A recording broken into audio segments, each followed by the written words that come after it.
한 방송에서 성리학 관점에서 본 조선이 요구한 여성상에 대하여서 소개를 해주었습니다. 조선 여성에게는 북의 가족에 대한 절대적인 복종이 요구되어졌습니다. 이 유교적 가치관에 의하여서 이 조선의 여성들은 완전히 통제된 삶을 살 수밖에 없었던 것이었습니다.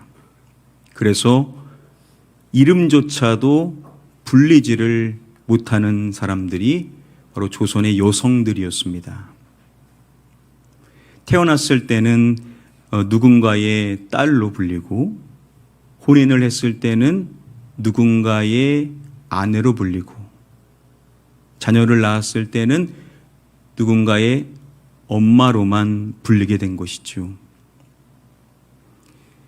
이렇게 당시 조선의 여성들의 삶은 이름조차 불리지 못하는 자유가 없는 삶을 살아야만 했던 것입니다. 조선 여성에게 요구한 또 다른 도덕 규범 가운데 칠거지악이라는 것이 있죠.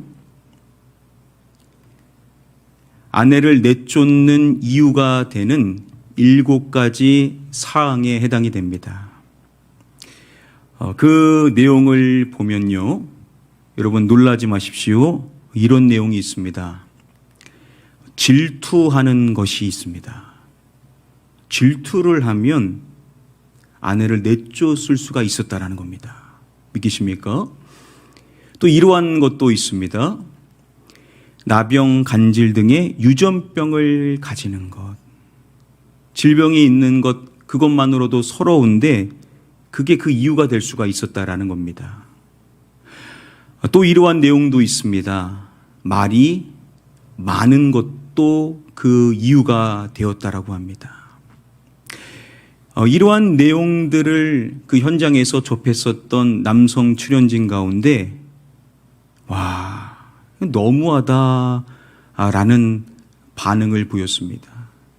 오늘 생각해 봤을 때 정말 믿기지 않는 사항들이었기 때문에 이해가 되지를 않았던 것이겠죠. 또 다른 프로그램에서는 신수대비가 편찬한 여성 교훈서에 대한 내용을 소개해 주었습니다. 당시 조선의 여성들에게 요구되어지는 것들이 있었는데 이러한 것들을 말합니다. 꽃놀이 가지 않기, 알아도 모르는 듯 나서지 않기, 있어도 없는 듯 자기 주장하지 않기. 이러한 내용들을 쭉 열거하니까 또 출연진 가운데 이것은 인간이기를 포기하는 수준을 요구한 거 아니냐, 정말 믿기지가 않는다라는 반응을 보였습니다. 오늘날로서는 도저히 이해될 수 없는 그러한 것들이 당시에는 당연하게 여겨졌었던 것이죠. 1세기 역사가였었던 요세푸스의 기록 가운데 남성과 여성에 대한 내용들이 있습니다. 자, 과거의 내용이니까 우리 여성분들은 너그럽게 그냥 이해해 주시고 들어주시길 바랍니다. 여자는 모든 것에 있어서 남자보다 열등하다. 따라서 여자는 남자에게 복종하도록 해야 한다. 여자가 복종하지 않으면 남자는 여자를 학대해도 된다. 유대인의 지혜서로 여겨졌었던 벤시라서에 보면 또 이런 내용이 있습니다. 남성의 사악함이 여성의 선함보다 좋다. 여성은 부끄러움과 수치를 가져오기 때문이다. 당시 여성을 어떻게 여겼는지를 우리가 단적으로 알 수 있는 내용들입니다. 여러분, 이러한 내용들을 제가 왜 말씀드리는 것이겠습니까? 신약 시대에 여성들을 이해할 때 있어서 여성들이 이러한 사회 문화적인 상황 속에서 살아갔었던 사람들이었다라는 점을 우리가 고려할 필요성이 있다라는 거죠. 오늘날과 똑같은 기준으로 당시의 여성들을 우리가 이해해서는 안 된다라는 겁니다. 마태, 마가, 누가, 요한 사복음서의 말씀에 다 기록된 중요한 사건 가운데 오병이어의 사건이 있죠. 떡 5개와 물고기 2마리로 그곳에 있는 수많은 사람들이 배불리 먹을 수가 있었던 귀한 사건이죠. 여러분, 오병이어로 배불리 먹은 사람들이 몇 명이나 있었습니까? 5,000명이 있었다라고 성경이 기록을 합니다. 자, 그런데 이 5,000명은요, 정확한 숫자는 아닙니다. 거기에는 제외된 사람들이 있죠. 여러분, 누가 제외됐습니까? 여자가 제외된 숫자입니다. 아니, 여러분, 먹은 사람이면 당연히 여자도 포함해서 말해야 되지 않겠습니까? 여자 포함하여서 10,000명이다 말하면 되는데 그 여자의 숫자는 그냥 제외하고 남성의 숫자만 이야기를 하더라는 것입니다. 당시 신약시대 때 여성들을 사람들이 어떻게 간주했는지를 우리가 알 수 있는 사항입니다. 여러분, 우리가 당시의 여성들을 이해할 때 있어서 당시의 사회가 어떠한 사회였는지를 바르게 알아야 된다는 거죠. 당시 사회는 철저히 남성 중심의 가부장적인 사회였다라는 겁니다. 조선시대보다 더 심하면 더 심했지 덜하지는 않았었을 것이라는 겁니다. 이러한 이해를 가지고 성경이 말하고 있는 여성들의 이야기를 우리가 살펴볼 필요성이 있다라는 겁니다. 오늘 본문의 말씀의 전체 내용인 마가복음 5장 25절부터 34절의 말씀도 그러한 사회문학적인 관점 안에서 살펴봐야 될 말씀에 해당이 됩니다. 그 가운데 우리는 시작의 말씀인 25절 말씀부터 우리가 다시금 새롭게 접근해서 살펴봐야 될 필요성이 있습니다. 우리 함께 이 말씀 한 목소리로 읽어보도록 하겠습니다. 시작. 12해를 혈루증으로 알아온 한 여자가 있어. 여러분, 지금 이 짧은 말씀 가운데 흔한 단어인데 마가복음 가운데 여기서 처음 나오는 헬라어 단어가 하나 있습니다. 몇 개의 단어가 쓰이지 않았습니다. 아주 흔하게 쓰이는 단어인데 지금 이 마가복음 5장 25절 말씀에 처음으로 이 헬라어 단어가 등장을 하게 된다는 것입니다. 그 단어는 귀네라는 헬라어인데요. 여러분, 지금 이 말씀에서 이 귀네라는 단어가 뭐라고 번역된 단어겠습니까? 여자라고 번역된 이 단어가 귀네라는 단어입니다. 여성을 뜻하는 이 귀네라는 단어, 흔한 단어 아니겠습니까? 그런데 마가복음의 말씀에서 1장, 2장, 3장, 4장, 5장 24절까지 한 번도 쓰이지 않다가 5장 25절 말씀, 여기서 최초로 이 귀네가 쓰이게 되었다는 겁니다. 학자들은 당시의 귀네, 여성은 어떠한 존재였는가? 가부장적 사회에서 이러한 존재일 수밖에 없었음을 말합니다. 여성은 수동적인 존재일 수밖에 없었다라고 말합니다. 그렇겠죠. 자신이 무엇인가를 주도하여 선택할 수 있는 권한이 있지를 않습니다. 그저 끌려갈 수밖에 없는 수동적인 존재가 귀네, 당시 여성이었다라는 것이죠. 물론 마가복음 5장 25절 지금 여기서 귀네가 처음 쓰였다라고 해서 앞부분의 말씀에 여성의 이야기가 전혀 나오지 않는 것은 아닙니다. 마가복음 1장의 말씀을 보면 열병으로 누워 있었던 한 여성이 나옵니다. 성경은 그 여성이 누구인지를 밝혀주는데요. 그 여인이 누구의 장모임을 밝혀줍니다. 여러분, 누구의 장모죠? 바로 베드로, 시몬의 장모입니다.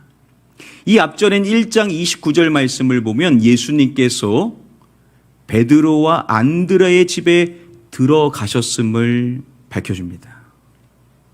예수님께서 자신의 제자 가운데 시몬, 베드로와 또한 그의 형제인 안드레의 집에 들어가셨다라는 겁니다.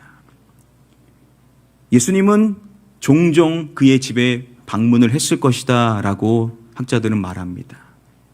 그렇게 그날도 시몬과 안드레의 집에 가셨는데 마침 그곳에 누가 있었습니까? 시몬의 장모가 있었는데 열병에 걸려 있었던 겁니다. 그 여인이 열병으로 성경은 무엇했다라고 말하냐면 누워 있었다라고 말합니다.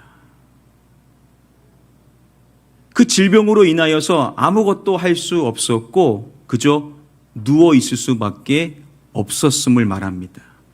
그런데 그곳에 있었던 사람들이 그 여인의 사정을 예수님께 알려주게 됩니다.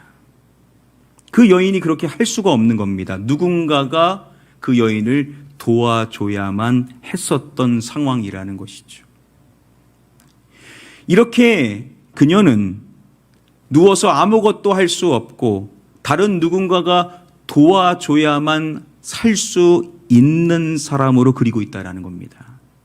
여성이 철저히 수동적인 존재로 그려지고 있다라는 것이죠.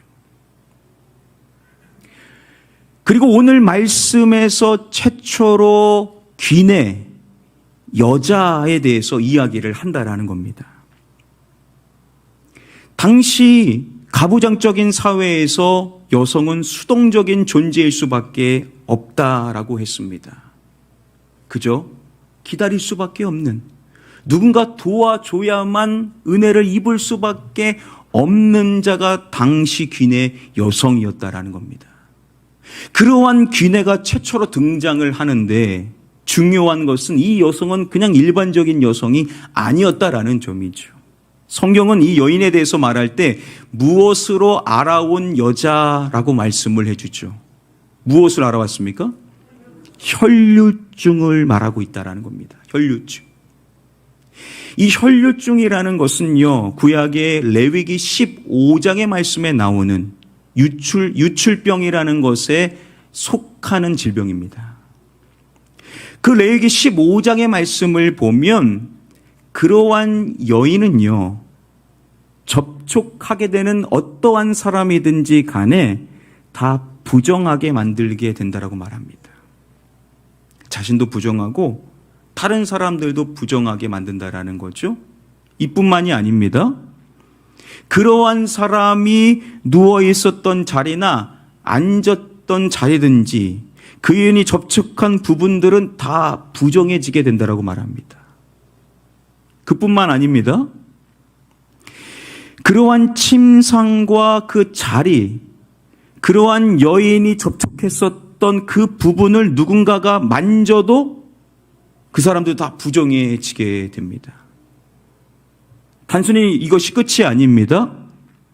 그러한 그 자리나 침상에 무엇이 놓여져 있었던지 간에 그 놓여진 것을 누군가가 만졌다면 그게 뭐든지 간에 다 부정해지게 된다라고 성경은 말하고 있습니다. 이렇게 유출병, 혈류증이 있는 사람은요, 모든 대상을 다 부정하게 만들 수밖에 없다라는 것입니다. 여러분, 그러면 오늘 말씀에서의 귀내 그 여성은 그냥 아무 조건이 안 붙여줘도 수동적인 존재일 수밖에 없는데 더욱이 그 여인은 혈류증을 가지고 있었던 여인이라는 겁니다. 그러면 아무것도 해서는 안 되는 겁니다. 왜냐? 내가 뭐만 해도 다 부정하게 만드는 사람이기 때문이라는 것이죠. 그렇다면 오늘 본문의 이 여성은 그냥 수동적인 존재가 아니라 가장 수동적인 존재와도 같다라고 말할 수가 있을 것이라는 거죠. 귀인의 여성은 당시 수동적일 수밖에 없는데 이 여성은 무엇이든지 다 부정하게 만들 수밖에 없으니 그 수많은 여성들 가운데 가장 수동적일 수밖에 없는 자였을 것이라는 겁니다. 그러면 그냥 아무것도 하지 않고 누군가 도와주기만을 기다릴 수밖에 없었을 그 여성이 어떻게 했냐라는 겁니다. 여러분, 이러한 배경을 갖고 우리가 그 여인이 했었던 일을 주목해야 된다는 겁니다.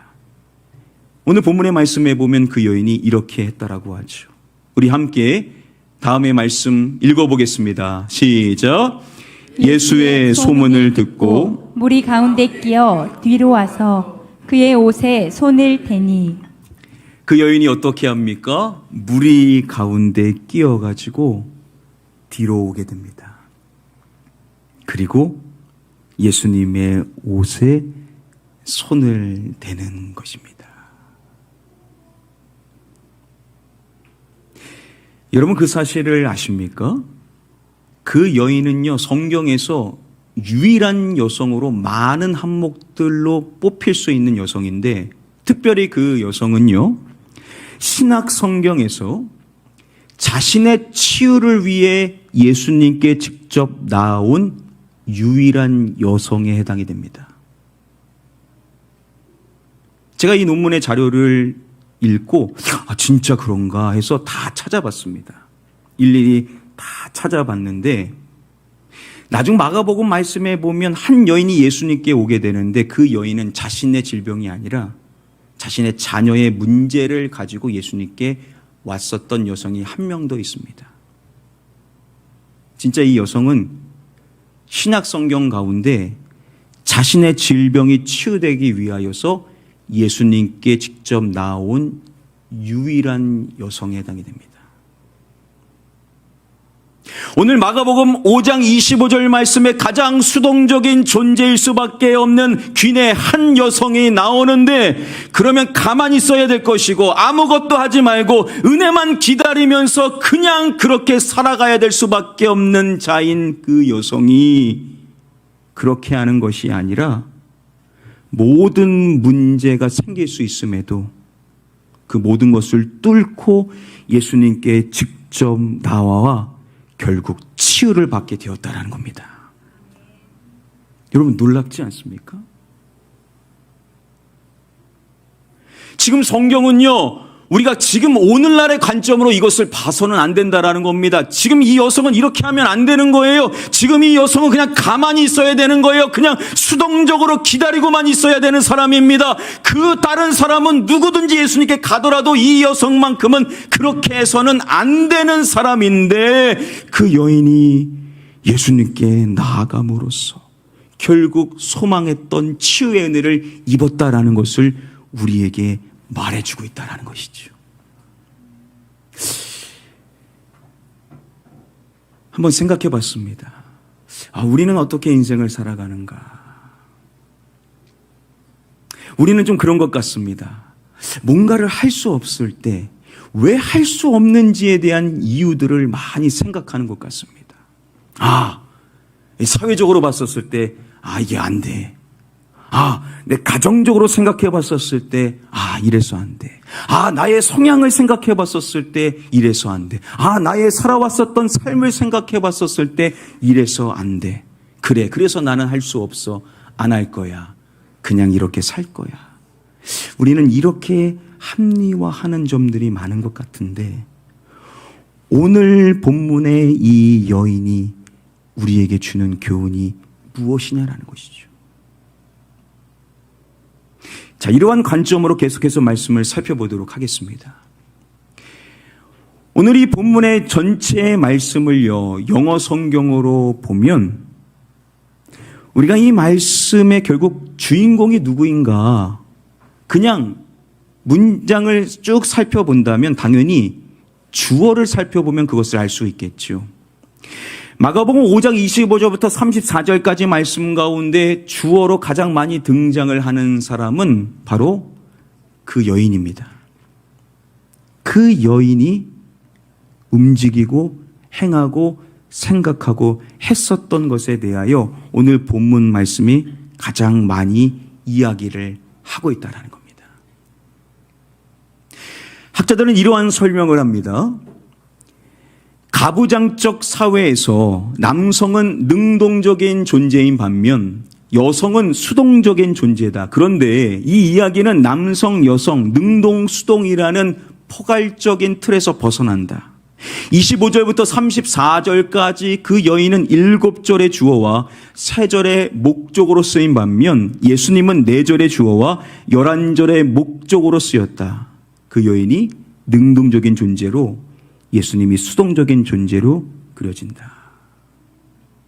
당시 남성 중심의 가부장적인 사회에서는요, 남성은 능동적인 존재, 여성은 수동적인 존재로 여겨졌다라는 겁니다. 그런데 지금 이 이야기는 남성이 꼴 능동적인 존재, 여성이 꼴 수동적인 존재라는 그 틀에서 벗어나 있다라는 겁니다. 그 여인에 대하여 이야기할 때 25절부터 34절까지 말씀에서 그 여인이 주어로 등장하게 되는 절은 7절이고 그 여인이 목적으로 쓰인 것은 3절인 반면 예수님의 경우는 4절에서만 주어로 나오고 11절에서 목적으로 쓰였다라는 겁니다. 이렇게만 봤었을 때 누가 능동적인 존재냐? 그 여인이 능동적인 존재고 예수님이 수동적인 존재로 그려진다는 겁니다. 여러분 그렇죠. 그 여인이 예수님의 옷에 손을 대고 나았습니다. 그걸 그 여인이 깨달았습니다. 그리고 성경이 뭘 말합니까? 예수님께서 그 능력이 자기에서 나가신 것을 알고 무리를 향하여서 누가 내 옷에 손을 대었느냐? 질문을 하셨다라고 말하죠. 이미 그 여인은 치유되었습니다. 그 다음에서야 예수님의 인식을 말하고 질문을 이야기하더라는 것입니다. 여러분 성경에 이런 부분이 있습니까? 예수님과 그 여인을 비교해 봤었을 때 그 여인은 사회 문화적으로 보면 가장 수동적인 존재일 수밖에 없는 사람입니다. 그러면 예수님은 어떠한 자냐? 예수님은 구원자요, 메시아요, 치유자요, 모든 것을 다스리시는 만왕의 왕이신 하나님의 아들이신 분이십니다. 그러면 그 여인과 비교해 본다면 예수님은 가장 능동적인 존재일 수밖에 없겠죠. 그런데 신기하게도 지금 이 말씀은 그것을 싹 바꾸더라는 거죠. 그 여인이 마치 가장 능동적인 존재로 그려지고 예수님은 그저 수동적인 존재로 그려지고 있다는 겁니다. 저는 이런 거를 발견하면 막 깜짝깜짝 놀래가지고, 진짜, 저는 막 설레가지고, 성경에 이런 부분이 있을까? 막 하면서 저는 너무나 놀라게 됩니다. 그러면 성경이 왜 이렇게 마가복음의 말씀이 이러한 구조를 우리에게 말해주고 있냐라는 겁니다. 예수님께서 수동적인 존재로 그려질 만큼 그 여인은 가장 수동적인 자의 모습을 보여야 함에도 불구하고 가장 능동적인 삶의 모습을 보였다라는 것을 우리에게 구조적으로 나타내 줌으로써 우리에게 던져주고자 하는 메시지가 뭐겠냐라는 것입니다. 저는 이렇게 말하고 싶습니다. 능동적 신앙인이 되자. 한번 따라해 봤으면 좋겠습니다. 능동적 신앙인이 되자. 여러분 우리가 수동적으로 신앙생활을 하는 것도 귀한 거예요. 누가 나를 인도해 줘서, 누가 나에게 권면해 줘서, 누가 나에게 말씀해 줘서, 누가 나를 위해 기도해 줘서 그래서 신앙적으로 살아가는 것도 참 귀한 일입니다.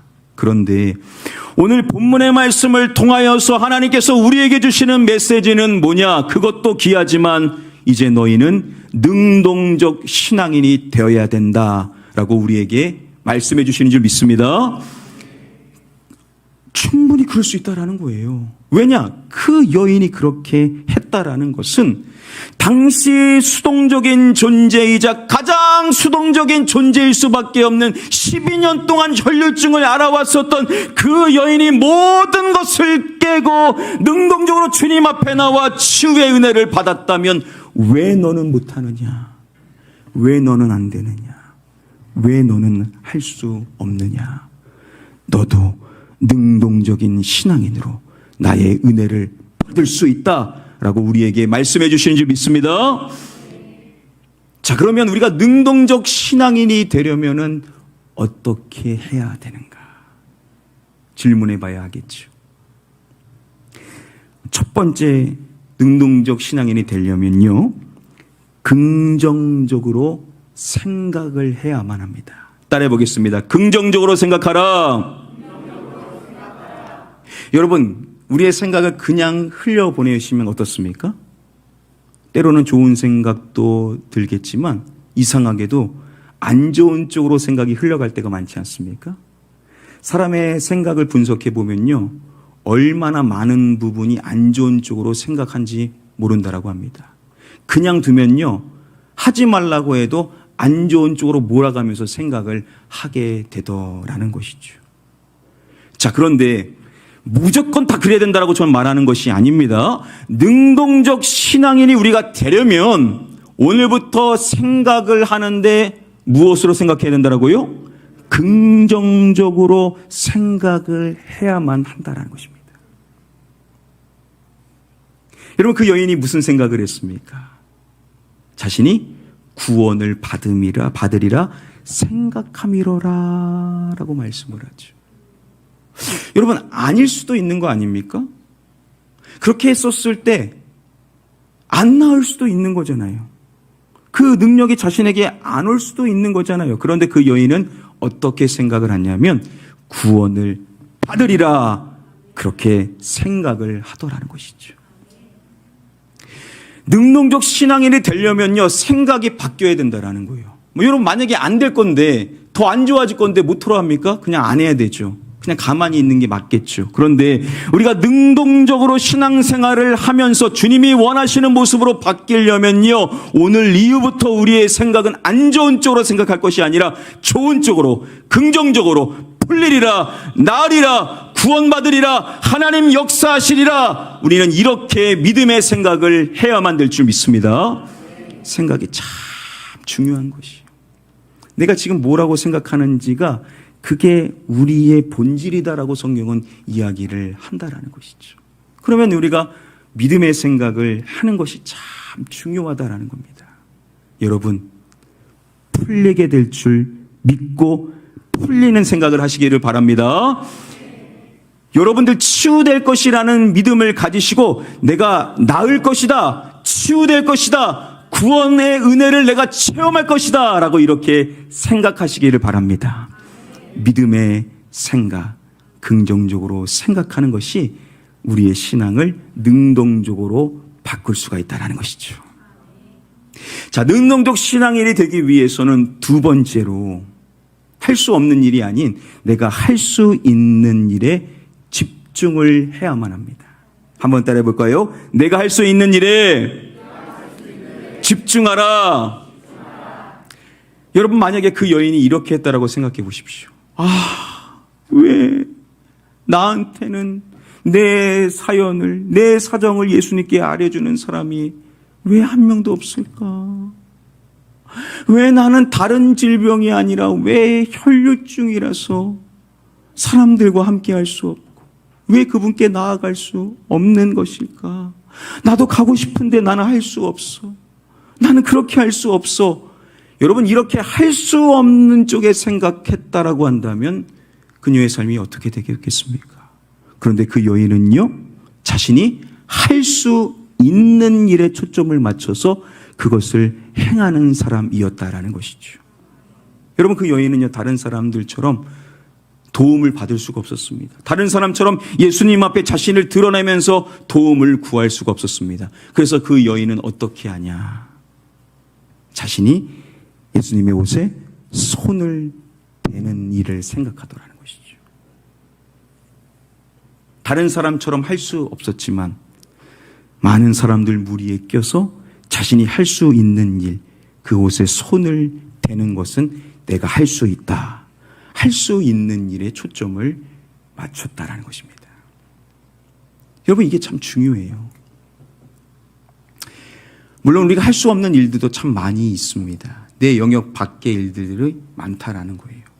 그런데 여러분, 그런 일에 초점을 맞춰 그것을 자꾸 묵상하고 생각하게 되면 어떻게 되겠습니까? 더 수동적으로 바뀔 수밖에 없겠죠. 그런데 내가 할 수 있는 일, 내가 할 수 있는 것이 무엇인가, 그것을 생각하고 그 리스트를 쫙 뽑아보면요, 마음가짐이 달라지게 됩니다. 여러분, 한번 오늘 가서 해보세요. 지금 여러분들의 삶에 주어진 과제를 놓고 내가 할 수 있는 일이 뭐가 있을까라는 것을 한번 일일이 열거하면서 작성을 해보시면 좋습니다.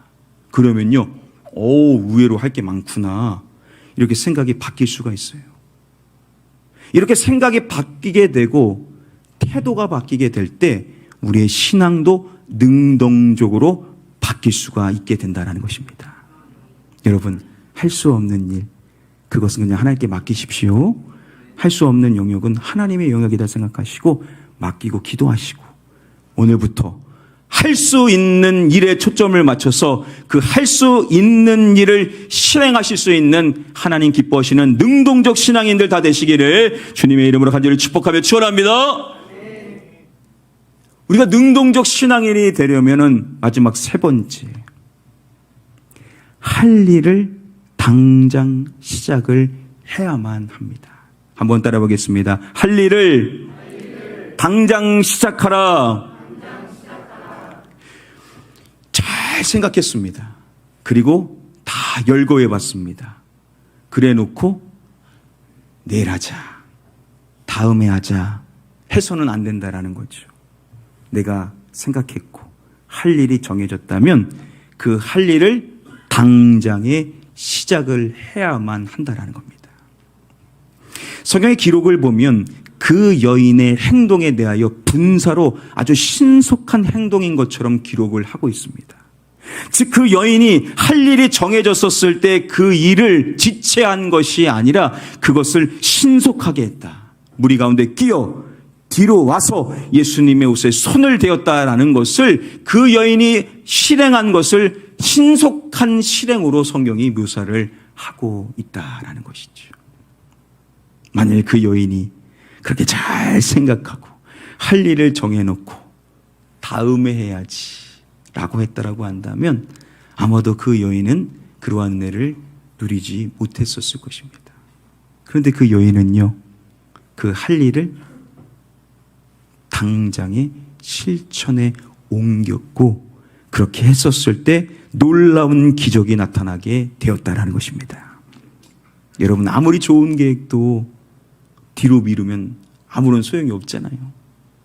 아무리 좋은 생각, 아무리 좋은 플랜이 있어도 다음에 해야지 하면요, 소용이 없는 거예요. 오늘 당장의 실행으로 옮기게 될 때 변화가 시작되게 될 줄 믿습니다. 여러분들, 오늘부터 능동적 신앙인이 되려면 내가 뭘 해야 될까 한번 생각을 해보시기를 바랍니다.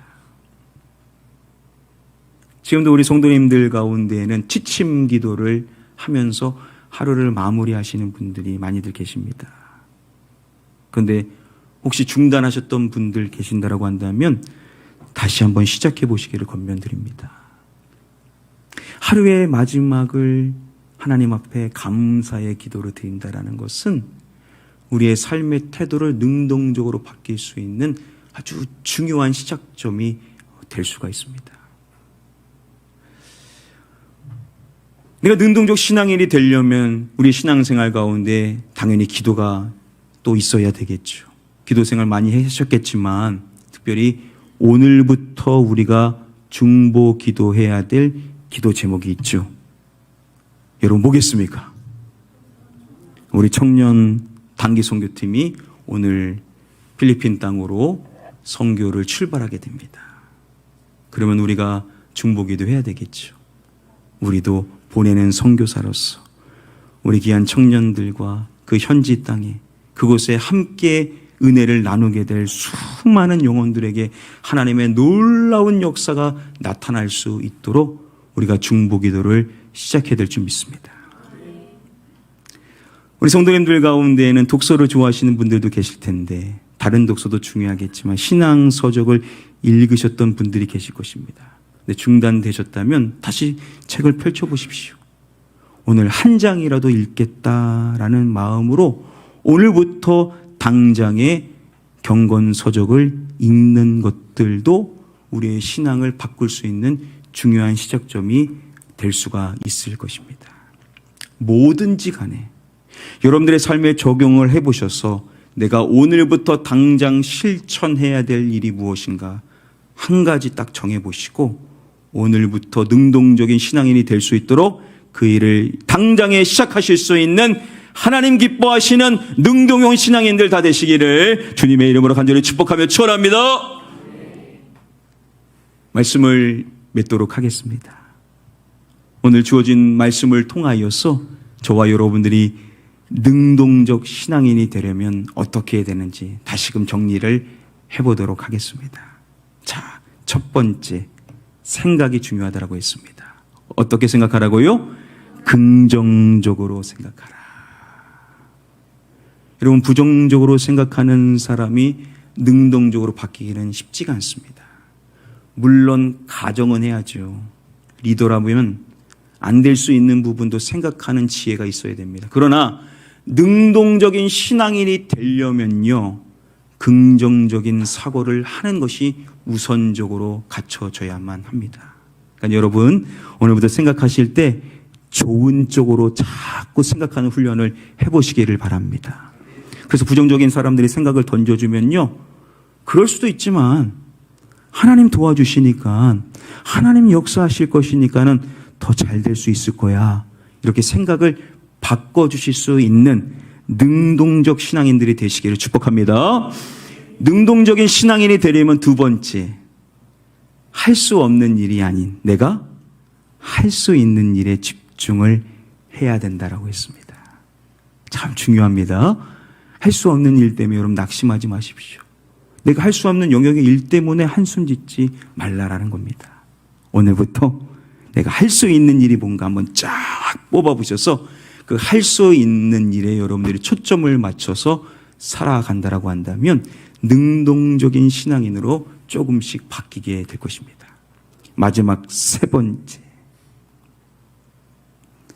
할 일을 어떻게 시작하라고요? 당장 시작하라. 시작이 중요합니다. 내일 시작하려고 하지 마시고 다음으로 미루지 마시고 오늘 당장 시작하겠다. 오늘 바로 그 일을 시작하게 될 때 하나님의 변화의 역사가 나타나게 될 줄 믿습니다. 여러분들 가정에 돌아가셔서 할 일이 뭔지 생각해 보세요. 가정에 돌아가셔서 따뜻한 말 한마디도 한번 해보시기를 바랍니다. 믿음의 말 한마디도 한번 해보시기를 바랍니다. 여러분들 교회를 다녀왔는데 뭔가 하나님의 은혜가 전달되면 좋지 않겠습니까? 여러분들의 가정에 계신 분들 혹시 계시다면 표현해 주시고 믿음의 말을 해주시고 여러분들이 가지고 있었던 그런 따뜻한 마음을 표현하는 것도 당장에 시작하면 좋지 않겠습니까? 가정에 돌아가셔서 할 일이 뭐가 있으면 보십시오. 아, 청소를 좀 해야 되겠다. 청소하면 됩니다. 아, 설거지를 좀 해야 되겠다. 아, 내가 설거지 좀 해야 되겠다. 설거지하면 되는 것이죠. 이렇게 할 일들을 하나하나 해 나가시다 보면요, 뭔가 생산적인 느낌이 들게 될 것입니다. 그리고 그러한 것들이 신앙적으로도 접목되어지게 될 수가 있다는 거죠. 왜냐? 사람의 생각이 바뀌고 태도가 바뀌게 되면 신앙과도 직결질 수밖에 없습니다. 자, 오늘부터 여러분들 긍정적인 사고를 하시고 할 수 있는 일에 초점을 맞추시고 그 일들 쫙 뽑아왔다면 오늘부터 당장에 시작을 하셔서 우리 하나님께서 기적을 행하시는 그 주인공, 능동적 신앙인들 다 되실 수 있게 되기를 주님의 이름으로 간절히 축복하며 축원합니다.